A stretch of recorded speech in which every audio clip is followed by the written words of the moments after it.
Hey friends, welcome back to my channel. My name's Chelsea. You know that. I know that. I'm just a lady with a bulldog, a camera, and too many opinions. And what would you say if I told you that a successful TikToker slash content creator in general, who gets pretty great sponsors, was convicted of vehicular manslaughter and is just out here making content like nothing happened? And to my knowledge, has never addressed it. Yikes. Well, we're going to talk about it. Okay, let's address this.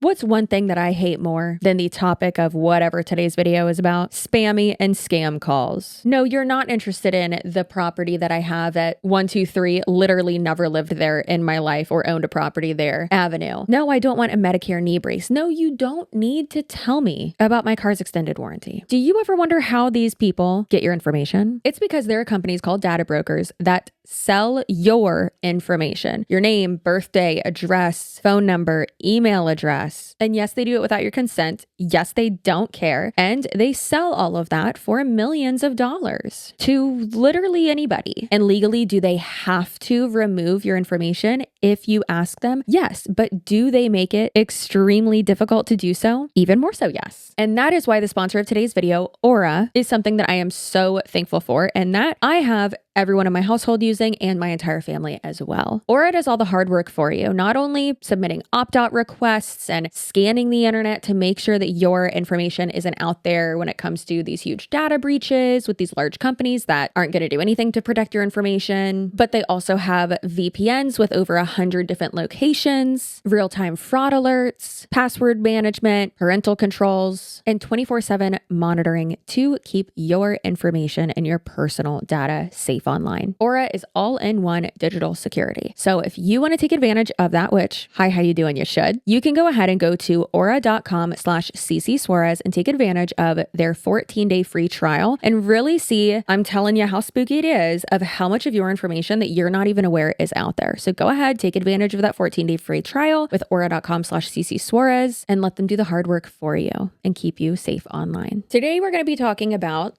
preface here. I'm going to pronounce her name wrong. I'm actually not even going to try. I'm going to try to say her username, Anci.Social. And she has over 400,000 followers on TikTok and over 500,000 on Instagram. Anci Upadhyay, known on TikTok as Anci.Social, is a South Asian content creator based in California. She's amassed a following of over 400,000 followers and generated over 15 million likes on her videos. Her content primarily focuses on beauty, wellness, and personal growth, often sharing insights into her cultural experiences and personal journey. So I'd say her content is more so like, to be more general, just saying like lifestyle content on really across like all social media. Now I'd like to thank TikTok Gossip, the Reddit page, for bringing this to a lot of people's attention, because I feel like, especially from the comments under that thread, like not many people knew about it at all. And you know, I'm like flabbergasted by something when I see it, and then right away I'm like, I'm making a video right now, like record, let's go. Now here's an article from the Times of San Diego from February 7th, 2023. And it says a woman who killed a motorcyclist by driving under the influence and rear-ending him as he was parked on the side of the road was sentenced Tuesday to 4 years in state prison. She was 23. She pleaded guilty to gross vehicular manslaughter while intoxicated and other charges for the March 25th, 2022 death of 59-year-old Stephen Lee McHenry. McHenry was struck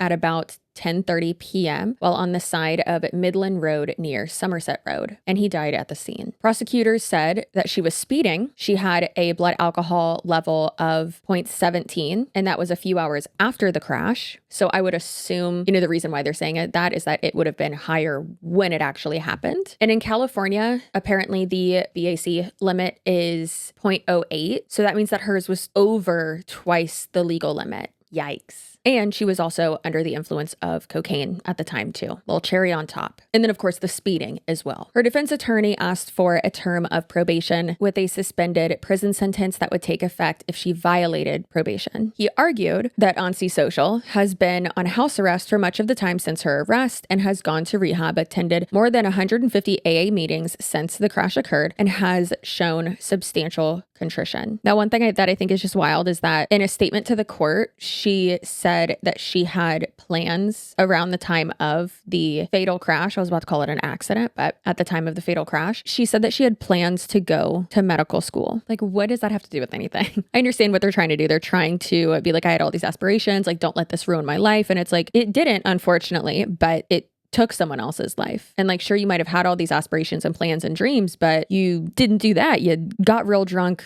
got high on coke, and decided to speed and swerve, I assume, because obviously this person was on the side of the road and like off of the road. So, and then, kill someone. So that's pretty awful. I have no words to describe the gut-wrenching feeling knowing that I'm responsible for the life lost when all I wanted to do was save lives. While I can't undo what happened, I will not forgive myself for the rest of my life. At the sentencing hearing, relatives of McHenry said that on the night of his death, he had been volunteering and he was on his way to meet with a coworker somewhere else. They suspected that he got lost along the way and was checking his phone for directions when he was struck. The victim's loved ones said that at the hearing, they recognized that Anci.Social was remorseful, but requested that she serve prison time. And just to shed a little bit of more light on the victim and his family, the article continues and says McHenry's widow, Eleanor, said that they'd been married for nearly 40 years and had just entered a new chapter of their lives. After many years of caring for their children and Eleanor's sister, who had special needs and passed away earlier that year, we were looking forward to walks on the beach and just starting some of that quality time that we had not been able to start, she said. McHenry's son, Jordan, said that my hope and prayer for you is that although the guilt of this is heavy, that it would not consume you and that you would find it within yourself, the strength within yourself to move forward well so that it's not for nothing. And even though they said that, which I can appreciate that because I would, could not be me. They did ask the judge to impose a prison sentence instead of probation. And they said, because of the significant loss that we have received from this and for the many, many, many years that we will spend without someone who would have otherwise been here. Now, the judge ruled that probation was not appropriate given the dual usage of alcohol and drugs, among other factors. However, given Anci.Social's age and lack of a prior criminal record, the judge imposed the lowest possible prison term for gross vehicular manslaughter while intoxicated, which carries a maximum possible term of 10 years. Now, obviously, she did not serve that long. So at the end of 2023 is when she was posting content. I actually have a screenshot here. So her earliest videos are on TikTok, at least from what I can see, are the ones from the end of December 2023. And she's just, is going about her life. And one thing I do find interesting is that recently she posted a video, and it has copyrighted music, so I won't play that. But it says, the girl I used to be in 2017. And it shows, I guess her being like messy and crying and having, not great skin. And then her just looking absolutely beautiful and being a skinny queen and being beautiful and brown and gorgeous, right? And it's like, hey, remember when you were in prison for killing someone because you were high on coke and drunk and speeding? That's cool. Now, I don't want to say that people can't change. Obviously, people can, of course. And I'm not saying that after something like that happens, your life should just be over. Everybody makes mistakes. Everybody has those days. Not everyone kills someone with their car due to their own shitty behavior and actions, but it is crazy to never address that on social media, My question is like, well, does she have to? I don't know. I feel like maybe she should. And obviously, yeah, that was before she was an influencer, but it's like, don't you think that people should know the legality aspect of your past, especially when it ended someone's life? Now, if it was just like drug use or, I went to rehab or something like that, I feel like that is different. If it's things that are only, obviously addiction and stuff doesn't only affect you, it affects other people too. Clearly. But I think if it is something like that, then okay. Like I struggled with, am I ever going to like talk about my time in treatment and past drug use and stuff like that? I never had to. I really didn't need to, but I have talked about that before. And if I killed someone, first of all, wouldn't be on the internet. I would not be on the internet. I don't know. I think that yes, she should, because that's insane. Now I kind of fell down a rabbit hole with this topic of like, damn, there's really just like straight up murderers out here. And obviously a murder conviction, a homicide conviction is different than a vehicular manslaughter conviction. Obviously, I understand that. A lot of people don't. That's okay. However, I'm not a lawyer, duh. I had dreams and aspirations and plans to go to law school, and then I got pregnant, kind of like how she had dreams and aspirations to go to medical school and then she killed someone. So it's a little different. Chelsea, calm down. But there have been other people who have like been convicted of taking a life and then have gone on to like have a following on TikTok or other social media platforms. However, they are people who are more so like advocates for, hey, don't do this, you know? So it's obviously different. For instance, there's John Romano. He was a former school shooter turned TikTok creator. Hear me out. I don't know anything about these people's content. From just like a headline view, I know about them. So in 2004, John Romano brought a shotgun to Columbia High School in East Greenbush, New York, and opened fire, injuring a teacher. He was convicted and sentenced to 20 years in prison. After serving 15 years, he was released in December 2022. Post-release, he launched a TikTok account under the handle John Seeking Peace. Love that. Where he shares his journey towards rehabilitation and advocates against gun violence. Iconic. Love that. Again, I've never watched his content, so I don't know. His content has garnered significant attention, sparking both support and controversy. In 2023, his account was temporarily suspended due to mass reporting, but was later reinstated. So good. But obviously, like, you can not like someone or obviously what they did, but I think about the way you go about it afterwards. And like your penance or your way of addressing it and handling it and like using it or using those past experiences going forward really does make a huge difference, obviously. Could these people just like not be on TikTok?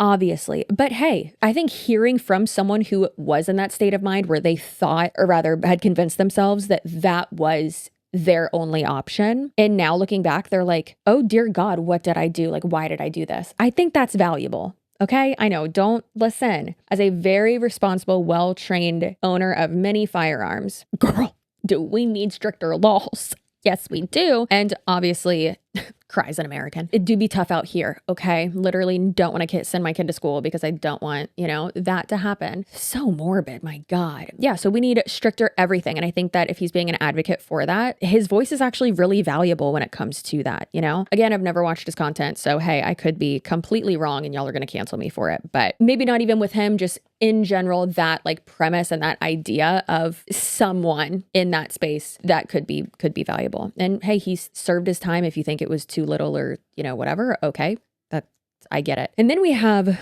which this one's truly crazy, Pedro Rodriguez Fijo. I love whenever I don't know how to whenever I don't know how to pronounce a last name, I'm like, all right, looks Hispanic or looks whatever. Let's put a little twang of an accent on it. Maybe it'll sound better. My father-in-law's taught me well with his Spanglish. So he was a Brazilian serial killer. Pause for dramatic effect. Are they zooming in? They better be zooming in on me. ... ellipses, and YouTuber. It's quite a dystopian world we live in, isn't it? So good old Pedro, known as Pedrinho Matador. I don't know. I'm just trying to make my tongue do things.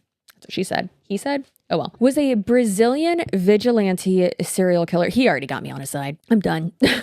Who claimed to have killed over 100 criminals. He was convicted of 71 murders and served a total of 41 years in prison. After his release in 2018, Rodriguez became a YouTube personality discussing crime in his past and experiences to deter others from criminal activities. His channel amassed over 250,000 subscribers. He remained active until his death in 2023. And listen, I'm not saying you have to make it your entire brand, but I think that our past experiences and how we deal with them moving forward, I mean, they obviously shape who we are. And I've done fucked up shit too, never killed anyone. But yeah, I mean, when I was messed up on the same drugs that she was on back in the day, I hurt people emotionally. I lied about stuff. I did reckless things. Thank God never to that degree. But I'm not saying you can't be a completely different person or a better person, because I don't think, we ever like completely change, but our actions should and hopefully do. But I think that just pretending it never happened on your social media, and hey,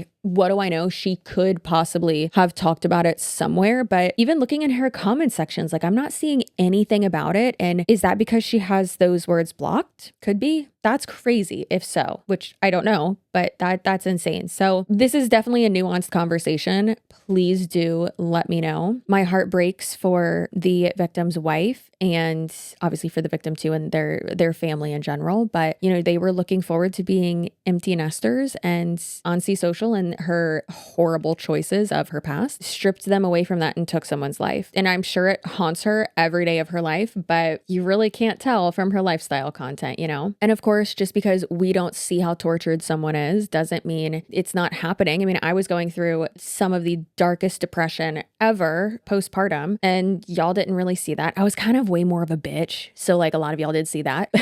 Even Sherilyn said that the other day too. She was like, you were a little bit crazy after being pregnant. And I'm like, yeah. And then in like 2019, I think it was, I'm happy I didn't do this full time then, but I'm happy I only posted like 4 videos that year, because that, not to, you know, kind of be like Trisha Paytas, but that year was rough for me. I was going through quite an episode that almost entire year. So I definitely understand that like not everyone on the other side of the internet from you and on the other side of social media from you is going to see exactly what you're going through, but I definitely want to know what y'all think. I mean, is this something that she should talk about? Is this something that she needs to address? And is this something that her sponsors need to know about? Obviously don't go brigading, but I think it's really, really interesting. Like, would these sponsors want to continue to work with her when they don't know about this? Do they need to know about it? Does her audience need to know about it? Should TikTok know about it? I don't know. Pretty crazy. If there's anyone else or any other situations that you want me to cover, definitely leave it in the comments down below. Is there a turkey emoji? Leave the sexiest emoji, so inappropriate for this video. Leave the sexiest emoji you can think of in the comments below, because that is what your butt is. Your butt is sexy. It is. It's really hot and juicy, and your butt looks so good. Did you know that? Your butt looks so good. Anyways, thank you to the r/TikTok. I'm glitching out. I need to go to bed. It's 2 p.m. Anyways, thank you to r/TikTok gossip. Y'all are amazing. Always first on the scene. I appreciate you. And, you know, other people for just holding influencers accountable, because the internet do be going quick and the news cycle be news cycling and people tend to just forget. Like, how is James Charles still on the internet? What the f is happening? Anyways, appreciate you. Have a great day and a weekend whenever you're watching this. Subscribe to my podcast. I'll have that link down below, and it's also in my end screen. And I will see you in my next video. Stay spicy, stay delusional. You are beautiful. Okay, goodbye.